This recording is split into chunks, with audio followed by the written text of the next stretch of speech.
మన గౌతులత్సన ఉత్సవాల్లో పార్థసారథి గారిని అలాగే జోగి రమేష్ గారిని ఒకే స్టేజ్ మీద చూడడం ఎలా అనిపించింది అసలు మీకు? అందరికీ నమస్కారం.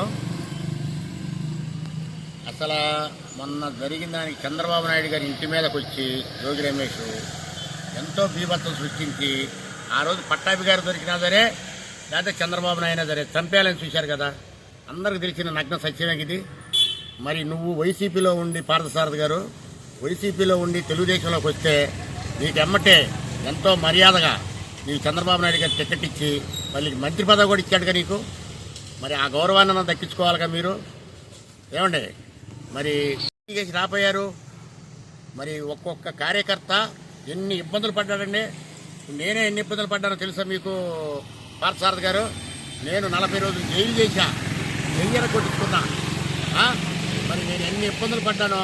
మరి నా మీద 34 కేసులు ఉంటే నిన్నగాక మొన్నే కొట్టేశారు కేసులు. ఇంకా ఉన్నాయి నా మీద కేసులు, ఇంకా 7 కేసులు ఉన్నాయి. మరి ఈ రకంగా మేము కార్యకర్తలుగా మేము ఒక్కొక్క కార్యకర్త ఒక్కొక్క చంద్రబాబు లాగా ఫైట్ చేశారు మొన్న. ఏమండి మీకు అదన్నా తెలుసుకోవాలిగా మీరు.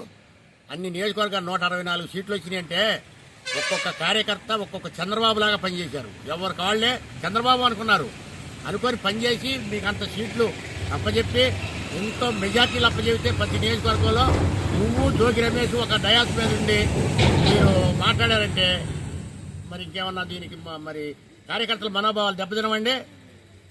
తినవా అంటే మీరు మంచి, మేము జైలు చేయాలి, కన్నులు తినాలి పోలీసు వాళ్ళతోటి, మరి అన్ని రకాలుగా మేము ఇబ్బందులు పడాలి. మీరు మాత్రం హ్యాపీగా ఏసీ రూమ్లో కూర్చోవాలి, ఒకే డయాస్ మీద ఉండి మాట్లాడుకోవాలి. ఇది సభ్యమేనంటారా పార్థసారథి గారు? ఆలోచించండి. జోగి రమేష్ అంటానికి మేము అర్హులం కాదు. ఎందుకంటే మీరున్నారు కాబట్టి మిమ్మల్ని అంటున్నాం. ఇప్పుడు శిరీష గారు ఉందంటే శిరీష గారు వాళ్ళ తాతగారిది. ఆమె ఆడ మనిషి, ఆమెకు తెలియదు. ఎవరు వస్తున్నారో ఎవరు రావట్లేదు అనేది ఆమెకు తెలియదు. ఆమె వాళ్ళ తాతగారిది కాబట్టి ఉండాలి, తప్పదు. మరి నీకేమైంది? ఎప్పుడైతే జోగి రమేష్ నీ పక్కన నిలబడ్డాడో నువ్వు డయాస్ దిగి రాపోయారు. మీరు ఎంతో ఔన్నత్యతగా ఎంతో ఉన్నతగా ఉండేది మీకు. కార్యకర్తలు కూడా దిగొచ్చాడు, మరి వాళ్ళు కలయికలు లేవులే అనుకునేవాళ్ళు కదా. మీరు చేసింది 100కి 100 పాళ్ళు తప్పండి పార్థసారథి గారు. మీరు చెప్పదగిన వాళ్ళు మాత్రం కాదు నేను.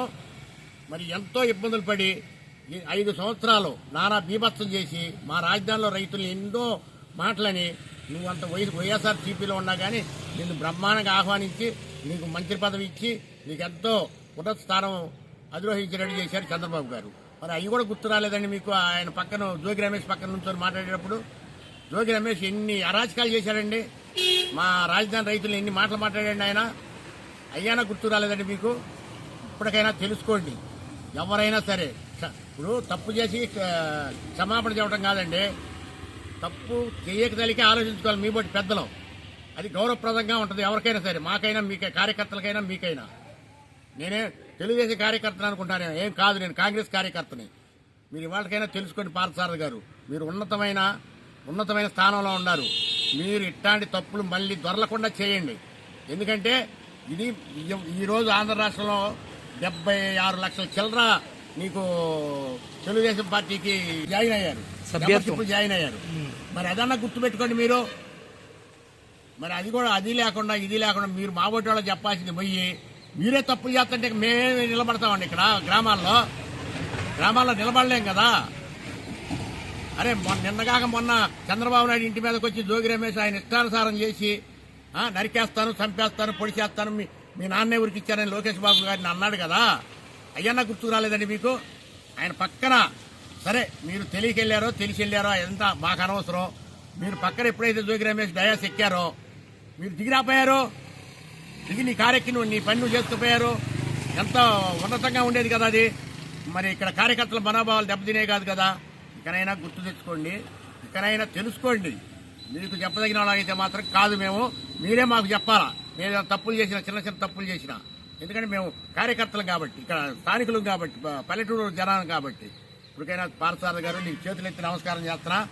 ఇవాళ తెల్లారి లేచిన తర్వాత నన్ను దాదాపు నేను జనంలో మనిషినండి. నేను దాదాపుగా 500 మంది అని అడుగుంటారు నన్ను. ఏంది ఇటు చేయటం అంటే కార్యకర్తలు మేము పిచ్చోళ్ళవా అంటే మాకేం తెలీదా? వాళ్ళ నాయకులు ఒకటే కదా. మరి మమ్మల్ని పిచ్చోళ్ళకి కింద కడుతున్నారు కదా. మరి మేము ఎన్నో ఇబ్బందులు పడ్డాము. దీనికి సొల్యూషన్ ఏంటని అడుగుతున్నారు. నా దగ్గర సమాధానం లేదు మాకు. నువ్వు ఒక రాష్ట్ర మంత్రి గారివి. ఈ తప్పులు మళ్ళీ మళ్ళీ దొరలకుండా చూడండి. అర్థమైందండి. సారథి కొలుసు పార్థసారథి గారు, నీకు ఉన్నతమైన పదవి ఇచ్చారు. నువ్వు ఉన్నతంగా ఉండండి, ఎంతో ఓందాతనంగా ఉండండి. మాకు కూడా గరాణాగా ఉంటుంది. మీ కాంగ్రెస్ కార్యకర్తలే నాకు కూడా గరాణాగా ఉంటుంది. మాట మీద కట్టుబడి మాట మీద ఉండాలని. ఎందుకంటే చంద్రబాబు నాయుడు గారిని అనరాని మాటలు అన్నాడు జోగి రమేష్. ఆయన మీ నాయకత్వం, ఆయన మీ ఆది నాయకుడు కాదా చంద్రబాబు గారు? అవునా కాదా? ఇలా నన్ను రాహుల్ గాంధీ గారిని ఎవరన్నా ఒక మాట అన్నా నేను ఒప్పుకోను. ఇక్కడ మాకు డిపాజిట్ లేకపోయినా సరే ఒప్పుకోనండి. మరి మీరు ఎందుకు నిలబడి ఉండరు? మీరు పదవుల్లో ఉండి పదవులు అనుభవిస్తా మీరు కార్యకర్తల తరఫున ఎందుకు ఉండరు? మీరు కార్యకర్తలు ఏడపోయినా పర్లేదు, మాకు పదవులే అనుకుంటే సరిపోయింది అనుకున్నారా? ఇకనైనా గుర్తు పార్థసారథి గారు, మళ్ళీ తప్పులు దొరలకుండా చంద్రబాబు నాయుడు గారిని అబాసుపాలు చేయకుండా ఉండండి. అదే ఆంధ్ర రాష్ట్ర ప్రజలకు కావాల్సింది. ఇవాళ అంతకంటే మీరు ఇచ్చే బహుమానాలు ఏమి లేవు మాకు. గుర్తుపెట్టుకోండి, ఈ రైతాంగానికి కానీ ఇక్కడున్న ఉద్యోగస్తులకు కానీ ఎవరికి మీరు ఇవ్వాల్సిందేమి లేదు. ఖచ్చితంగా మీరు ఎంతో మనోనిబ్బరంతో ఉండండి. నేను ఇట్లా మాట్లాడానని మాత్రం మీరు అనుకోమాకండి. నేను ఏదైనా తప్పు మాట్లాడితే నన్ను క్షమించండి పార్థసారథి గారు.